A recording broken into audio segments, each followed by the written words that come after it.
السلام علیکم، حلقہ 11 میں خوش آمدید۔ علامہ اقبال فرماتے ہیں کہ اگر یورپ کو اسلام کے نام سے چڑ ہے تو اسی دین کا دوسرا نام فقر غیور ہے، غیرت مند فقر۔ ہم اس سے پہلے قرآن پاک کو سمجھنے کے جو آداب ہیں ان پر بات کر چکے ہیں۔ سنت مبارکہ صلی اللہ علیہ وآلہ وسلم کی نسبت اور تعلق کو قائم کرنے کے لیے اور سنت مبارکہ کی حکمت حاصل کرنے کے جو آداب قرآن بتاتا ہے ان پر بات کی جا چکی ہے، اور پھر ہم نے عشق رسول اور ادب رسول صلی اللہ علیہ وآلہ وسلم کے حوالے سے بات کی۔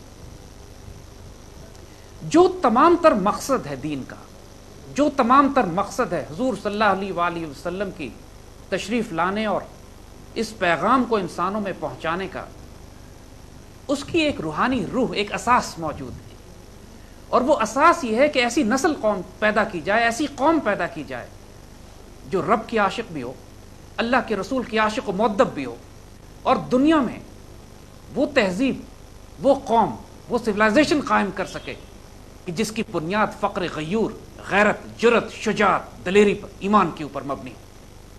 علامہ اقبال نے جس طرح قرآن پاک کی اس روح کی نمائندگی کی ہے، اس کے لیے بہت خوبصورت الفاظ آپ نے استعمال فرمائے ہیں۔ قرآن پاک کی خوبصورت ترین تشریح، میرے آقا صلی اللہ علیہ وآلہ وسلم کی سنت مبارکہ کی خوبصورت ترین حکمت کو اگر کسی نے 20ویں صدی میں بیان کیا ہے تو علامہ اقبال کے ان خوبصورت ترین الفاظ میں، جن میں ایک آپ کا تصور خودی، اور پھر اس تصور خودی کے ساتھ آپ فقر غیور کی بات کرتے ہیں، آپ عشق حقیقی کی بات کرتے ہیں، آپ شاہین کی بات کرتے ہیں۔ انشاءاللہ اب آنے والے ان محفلوں میں، ان حلقہ 11 میں، ہم اپنے نوجوان بچوں کے ساتھ انہی اصطلاحات پر بھی بات کریں گے، ان کی حکمت پہ بات کریں گے، ان کے رازوں پر بات کریں گے، اور آئندہ آنے والی نسل کی تربیت اور تعلیم کے لیے علامہ اقبال کیا فرماتے ہیں وہ کلام اقبال سے پھر اس پہ بات کی جاتی ہے۔ بچوں، اقبال کے شعروں سے شروع کرتے ہیں۔ دیکھیں کہ اقبال اس حوالے سے کیا فرماتے ہیں۔ ایک زہد خشک، ایک زاہد جو نمازیں بھی پڑھتا ہو، روزے بھی رکھتا ہو، حج بھی کرتا ہو، عبادات بھی کرتا ہو، جس کا زہد تسبیح و مناجات میں چھپا ہوا ہو، ہر وقت تسبیح و مناجات میں لگا رہے، اور وہ جنت کا خواہش مند ہو، اقبال کے نزدیک یہ غلاموں کا دین ہے۔ اقبال کے نزدیک یہ تصوف، یہ دین، یہ شریعت، یہ طریقت ان کی ہے کہ جو نہ اپنے آپ سے واقف ہیں، نہ جو رب کے طالب ہیں، جو نہ دنیا تبدیل کر سکتے ہیں، جو نہ تقدیر ساز ہیں، نہ تاریخ ساز ہیں۔ اقبال جو بندے مومن کی صفت بتاتا ہے بچوں، وہ یہ کہ وہ وسط افلاک میں تکبیر مسلسل دیتا ہے، آسمان کی بلندیوں پہ۔ وہ تسبیح و مناجات پیوستہ زمین پہ نہیں کرتا۔ اقبال کمپیرزن دیتے ہیں اس کا، یا وسط افلاک میں تکبیر مسلسل، یا پیوستہ زمین پہ تسبیح و مناجات۔ وہ مسلک مردان خدا آگاہ و خدا مست، وہ اس کا مسلک ہے جو خود آگاہ بھی ہے اور اپنے رب میں مست بھی ہے۔ اور یہ مذہب ملا و جماعت و نباتات، یہ جو بہت بڑا فرق ہے۔ امت کا زوال کیوں ہوا؟ اس لیے کہ ہم نے اپنے مسلک مردان خداگاہ و خدا مست کو ترک کر کے وہ مذہب اختیار کر لیا جو ہمیں تن آسانی کی، غلامی کے سبق دیا کرتا ہے۔ اقبال جب بندہ مومن کی صفات بتاتے ہیں تو اس میں عشق کا جو مقام بتاتے ہیں کہ جو گرمی گفتار و کردار ہے، جو انسان کے وجود میں ایک آتش بھڑک رہی ہوتی ہے، عشق الہی کی اور عشق رسول کی، اس کے بغیر مسلمانی بھی کافری ہے۔ فرماتے ہیں کہ عشق دم جبریل، حضرت ابراہیم علیہ السلام کا جو سانس ہے وہ بھی عشق سے چلتا ہے۔ عشق دل مصطفیٰ، حضور صلی اللہ علیہ وآلہ وسلم کے دل میں جو تڑپ اور طلب ہے اپنے رب کی، اللہم رفیق الاعلیٰ، وہ جو اختیار آپ کو دیا گیا تھا کہ آپ اس دنیا میں رہنا چاہتے ہیں یا رب کے پاس جانا چاہتے ہیں، تو آخری الفاظ جو حضور نے بیان پر اللہم رفیق الاعلیٰ، وہ ایک عشق دل مصطفیٰ، وہ ایک تڑپ اور طلب اپنے رب کی، اللہم رفیق الاعلیٰ۔ عشق خدا کا رسول، عشق خدا کا کلام، جو کچھ پوری زندگی اگر آپ اللہ کے رسول صلی اللہ علیہ وسلم کی حیات مبارکہ کو اٹھا کے دیکھیے، ایک انقلابی دعوت ہے، ایک طوفانی سفینہ ہے، طوفانوں سے ٹکرا رہے ہیں جا کے، سکون نہیں ہے اس زندگی میں۔ وہاں پہ تناسانی، آرام، سکون، آسائشیں، آرام، ایسی کوئی چیز نہیں ہے۔ وہاں پہ غزوہ خندق کھودتے ہوئے صحابہ جو نعرہ پڑھتے ہیں، جو ترانہ پڑھتے ہیں، لا عیش الا الآخرہ، آخرت میں ہی عیش ہوگا، عیش آرام کچھ بھی نہیں ہے سوائے آخرت کے۔ اس دنیا میں تو رگڑے ہیں ہمارے، اس میں تو آزمائشیں ہیں، تکلیف ہے، تصادم ہے۔ 23 سال کی حیات مبارک اٹھا کے دیکھیے، سوائے تصادم کے اور کچھ بھی نہیں. ایک ایسی آزمائشیں ہیں، ایسے ٹیسٹ ہیں، مگر وہ کس غیرت و ڈگنیٹی کے ساتھ. حضور صلی اللہ علیہ وسلم کی پوری حیات مبارک میں آپ کو ایک مرتبہ کہیں بھی شکوہ نظر نہیں آتا. صحابہ کرام شکوہ لے کر آپ کے پاس جاتے ہیں، یا سیدی بھوک کے مارے حال یہ کہ ہمیں پیٹ پہ پتھر باندھے ہوئے ہیں. سیدی کیا فرماتے ہیں؟ اپنا کرتا اٹھا کے دکھاتے ہیں، میں نے 2 پتھر باندھے ہوئے. یہ ہے فقر غیور، جو اساس ہے پوری شریعت کی اور پورے دین کی، کہ جو نسل تیار کرنی ہے وہ اتنی غیرت مند ہو، اتنی غیرت مند ہو کہ جبریل بھی اس کے سامنے آ کر کہیں اے حاجہ، کوئی حاجت، وہ کہے تم سے نہیں، فم علیک فلا. ابراہیم علیہ السلام کو جب آگ میں پھینکا جا رہا تھا تو اس وقت اس آگ میں ڈالنے سے پہلے جب بالکل آگ میں جانے کا وقت ہوتا ہے، جبریل آ کے ابراہیم علیہ السلام سے پوچھتے فی حاجہ، کوئی حاجت؟ کہتے فم علیک فلا. تم سے نہیں. کہتے ہیں اللہ سے. کہتے اس کو پتا ہے. یہ ہے فقر غیور، یہ ہے دین کی اساس. سوچو ذرا ایک لمحے کے لیے کہ اگر یہ قوم کا ہر فرد اس غیرت سے وابستہ ہو، آراستہ ہو، اس کے پاس یہ غیرت کا ہتھیار ہو، اس قوم کو شکست دی جا سکتی ہے؟ ناممکن. ہمارا المیہ یہی ہوا ہے کہ ہم اپنے فقر سے، اپنی غیرت سے، اپنے فقر غیور سے، جس کو اقبال کہتے ہیں دین اسلام کا نام ہی دوسرا فقر غیور ہے. دین ابراہیمی کو ہم فالو کرتے ہیں نا. ابراہیم علیہ السلام کی مثال دیکھ لیں پھر آپ اصحاب الاخدود کی مثال قرآن دیتا ہے. قتل اصحاب الاخدود، وہی جماعت جن کا قرآن میں ذکر کرتا ہے کہ جن کو کفار نے پوری جماعت کو آگ میں ڈال دیا تھا. اور اس جماعت کا واقعہ اللہ تعالیٰ نے قرآن میں اس لیے لکھ دیا کہ آگ میں جانے سے پہلے وہ اپنے بچوں کو، بیویوں کو سمجھاتے ہیں ہم سارے آگ میں جا رہے ہیں، گھبرانا نہیں، یہ آگ تمہیں نظر آتی ہے، اصل میں جنت کے باغ ہیں یہ.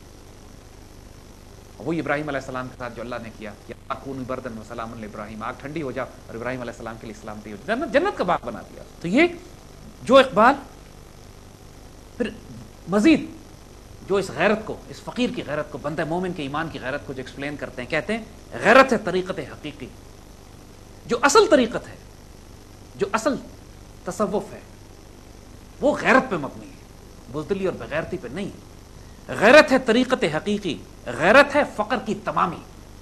جو انسان فقر کا رستہ اختیار کرتا ہے، فقیری کا رستہ اختیار کرتا ہے، اس کی معراج یہ ہے کہ وہ اس سے زیادہ غیرت مند آدمی کائنات میں کوئی نہیں ہوتا. کہتے ہیں خودی ہو زندہ تو ہے فقر بھی شہنشاہی. ایک فقیر وہ ہوتا ہے جو وہی بات اپنے آپ کو فقیر کہتا ہے، مسکین اور عاجز، محکوم، پوری دنیا سے رسوا بھی ہو رہا ہے، پوری دنیا میں اختیار اور طاقت اس کے پاس کوئی نہیں ہے، پیوستہ زمین ہے، زمین پہ بیٹھا ہوا ہے، تسبیح و مناجات میں لگا ہوا ہے. لیکن ایک فقیر وہ ہوتا ہے جس کو کہتے ہیں خودی ہو زندہ. اگر اس کی خودی زندہ ہے، اگر وہ بے چین ہے، تڑپ رہا ہے، طلب کر رہا ہے اپنے رب سے اس مقام کو حاصل کرنے کے لیے کہ جو بندہ مومن کی خاص مقام ہوتا ہے، تو خودی ہو زندہ تو ہے فقر بھی شہنشاہی. نہیں ہے سنجر و تغرل سے کم شکو فقیر. یعنی تغرل اور سنجر بہت بڑے بڑے بادشاہ گزرے ہیں، بڑے بڑے بادشاہ گزرے ہیں. اقبال کہتے ہیں کہ جب ایک خودی زندہ ہوتی ہے ایک فقیر میں، تو اس کا جلال جو ہوتا ہے بڑے بڑے بادشاہوں کے جلال سے زیادہ ہوتا ہے.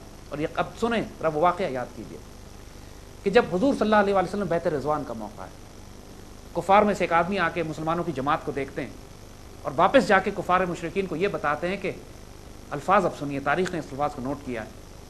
وہ کہتے ہیں کہ میں ایران کے بادشاہ کے دربار میں گیا ہوں، میں رومن بادشاہوں کے دربار میں گیا ہوں، میں نجاشی کے دربار میں گیا ہوں، لیکن میں نے جو جلال اور ہیبت رسول اللہ کی دیکھی ہے صحابہ کے سامنے، میں نے کسی بادشاہ کے دربار میں وہ جلال نہیں دیکھا. جب حضور بات فرماتے ہیں تو صحابہ کرام پہ سکتہ طاری ہو جاتا ہے. کسی کی جرت نہیں ہوتی کہ آپ کے چہرے مبارک کی طرف نگاہ اٹھا کے دیکھ سکے. آپ تھوکتے ہیں تو آپ کی تھوک نہیں گرنے دی جاتی، آپ وضو کرتے ہیں تو وضو کا پانی زمین پر نہیں گرتا. یہ فقیر کا جلال ہماری پوری تاریخ میں آپ کو نظر آتا ہے. امام مالک مدینے کے امام ہیں، بادشاہ وقت نے کوڑے مار مار کے ہاتھ نکال دیا، لیکن حالت یہ ہوتی تھی کہ خلیفہ وقت جو پوری دنیا میں ظالم و جابر مشہور ہوا کرتا تھا، اس کی جرت نہیں ہوتی تھی کہ امام مالک کے آگے جا کے سفارش کر سکے، اس کی جان نکلتی تھی. امام احمد بن حنبل، ان کو کوڑے اتنے پڑے، اتنے کوڑے ان کو پڑے کہ کہتے ہیں ہاتھی کو کوڑے پڑتے تو اگر بادشاہ کے دربار میں، خلیفہ کے دربار میں، ہاتھی کی جان نکل جاتی. اور وہ امام اپنے سر، اپنی گردن، اپنا وجود بلند کر کے اپنے فتوے پہ قائم رہے کہ جس فتوے کی وجہ سے ان کو کوڑے پڑ رہے تھے. یہ فقر غیور ہوتا ہے، غیرت مند کا فقر. امام حضرت مجدد الفسانی، اکبر بادشاہ نے ظلم کی حد کر دی آپ کے اوپر، اکبر کے دین الہی کو قبول کر لیں، حتیٰ کہ اکبر کے دربار میں رواج تھا کہ آ کے سجدہ کرنا ہوتا تھا. انہوں نے کہا سجدہ میں نہیں کرتا. جب ہر طرح سے گردن نیچے کرنے کی کوشش کی اور فقیر نے اپنی گردن سیدھی رکھی، کاٹ تو جھکے گی نہیں، تو اکبر بادشاہ نے طریقہ یہ کیا کہ ایک چھوٹا سا دروازہ بنایا اور کہا کہ ان کو اس دروازے سے گزارتے ہیں، اور خود آگے اکبر بیٹھا ہوا تھا کہ دروازے سے گزریں گے تو گردن جھک جائے گی. تو اس فقیر نے پاؤں پہلے داخل کیے اور پیروں کے ذریعے دروازے سے نکل کر آئے. یہ ہے فقر غیور. اور یہ سوچو میرے بچوں ایک سیکنڈ کے لیے، بادشاہ کے دربار میں یہ بات کرنا آسان نہیں ہے. ایسا ظالم بادشاہ جو پتا کہ گردن کاٹ کے رکھ دے گا. ہم اپنے بڑوں کی باتیں بتا رہے ہیں. آپ کو واقعہ حضرت خبیب کا سناتے ہیں. تاریخ حضور صلی اللہ علیہ وسلم کی سیرت مبارکہ کا ایک بڑا دردناک واقعہ ہے. آنکھوں سے آنسو آج نکل آتے ہیں جب حضرت خبیب کا واقعہ آپ سنتے ہیں. کفار کے کچھ لوگ حضور کے پاس آئے کہ ہم کو دین سیکھنا ہے، اپنے کچھ معلم ہمارے ساتھ کر دیجئے. تو حضور نے کچھ صحابی آپ کے ساتھ ان لوگوں کے ساتھ کر دیے. انہوں نے آگے جا کے غداری کی اور حضور کے صحابہ کو شہید کر دیا. اس میں 2 صحابی حضرت خبیب اور ایک اور حضرت زید تھے. ان کو زندہ گرفتار کر لیا گیا. تو حضرت خبیب رضی اللہ تعالیٰ عنہ کو جب کفار مشرکین مکہ قریش انہوں نے چاروں طرف سے گھیر لیا اور فیصلہ کیا گیا کہ ان کو سولی چڑھا دیا جائے گا، نیزوں سے چھید دیا جائے گا، درخت پہ باندھ کے لکڑی پہ باندھ کے ان کو نیزوں سے چھیدا جائے گا. تو حضرت خبیب رضی اللہ تعالیٰ عنہ کو پہلے تو آپشن دیا گیا کہ ایمان چھوڑ دو، اگر واپس کافر ہو جاتے ہو تو تمہاری جان بخشی کر دی جائے گی. انہوں نے کہا سوال ہی پیدا نہیں. اس کے بعد وہ ایک بڑا دردناک واقعہ ہے. آپ نے وہاں پر بڑے خوبصورت اشعار پڑھے اور کہا یا اللہ یہ لوگ مجھ سے کہتے ہیں کہ تم اسلام چھوڑ دو تمہاری جان بچ جائے گی، واللہ اب میرے لیے مرنا آسان ہے، جہنم میں جانا آسان نہیں ہے، میں اب ایمان نہیں چھوڑ سکتا. یہ مجھ سے کہتے ہیں کہ رسول اللہ ترک تعلق کر لو، رسول اللہ کو چھوڑ دو. اب جب میں نے فیصلہ کر لیا اس بات کا کہ میں نے ایمان پہ جان دینی، تو مجھے پرواہ نہیں کہ میں کس کروٹ لٹا کے ذبح کیا جاتا ہوں، لیکن اب میں اپنا ایمان نہیں چھوڑوں گا. اور اس کے بعد وہ کہتے ہیں، بڑا خوبصورت رونا آ جاتا ہے، کہتے ہیں یا اللہ جو رسول اللہ نے میرے ذمہ ڈیوٹی دی تھی وہ میں نے پوری کر دی، رسول اللہ کو بتا دینا کہ میرے ساتھ کیا ہو رہا ہے. یعنی دس بیکیم، یہ تاریخ اسلام کا ایک ایموشنل ترین واقعہ ہے. اس کے بعد حضرت خبیب سے پوچھا جاتا ہے، جب ان کو نیزے مارتے ہیں نا درخت پہ لگا کے، تو ان کے جسم سے نیزے جب چھیدے جا رہے ہوتے ہیں انہیں، تو ایک کافر کہتا ہے کہ کیا تم پسند کرتے ہو اس بات کو کہ تمہاری جان بخشی ہو جائے اور تم بستر پہ آرام سے سو رہے ہو اور تمہاری جگہ پہ رسول اللہ یہاں پر ہوں؟ حضرت خبیب کا جواب سنیے اس وقت جب پورے جسم میں نیزے پروئے جا رہے ہیں کہ اللہ کی قسم میں تو یہ گوارا نہیں کرتا کہ رسول اللہ کو ایک کانٹا بھی چبھے اور اس کے بدلے میری جان بچ جائے. اگر میری جان جاتی ہے رسول اللہ کو ایک کانٹا بھی نہیں چبھے تو میں یہ قبول کرتا ہوں. یہ ہے فقر غیور، یہ ہے غیرت مند فقر. یہ جب فقر غیور امت میں، غیرت میں، قوم میں پیدا ہوتا ہے نا، اس کے بعد کائنات کی کوئی چیز اس کو شکست نہیں دے سکتی. ایک صحابی ماشاءاللہ سعد بن ربی ان کا نام تھا، جنگ احد کا واقعہ ہے. حضور نے جنگ احد کے بعد بھیجا صحابہ کو تلاش کرو وہ کدھر ہیں. ان کے پاس پہنچے، پوچھا کیا حال ہے، کہنے کہ بس مردہ ہی سمجھو، بس آخری سانس نکل رہی تھی. تو اس حالت میں ان صحابہ سے کہتے ہیں کہ رسول اللہ کو میرا سلام دے دینا اور یہ گواہی دینا کہ آپ نے جو پیغام ہم تک پہنچانا تھا آپ نے اس کا پورا حق ادا کر دیا. میں گواہی دیتا ہوں اس بات کی. پھر اپنی قوم کو نصیحت کرتے ہیں، مدینے کے انصار کو، کہ دیکھو اگر تم میں کوئی ایک آنکھ بھی زندہ ہے، تم میں سے ایک فرد بھی زندہ ہے اور رسول اللہ کو اگر تکلیف پہنچ گئی تو یاد رکھنا پھر اللہ کے حضور تم کوئی عذر پیش نہیں کر سکو گے، رسول اللہ تک کوئی تکلیف نہ پہنچے. یہ تھا فقر غیور.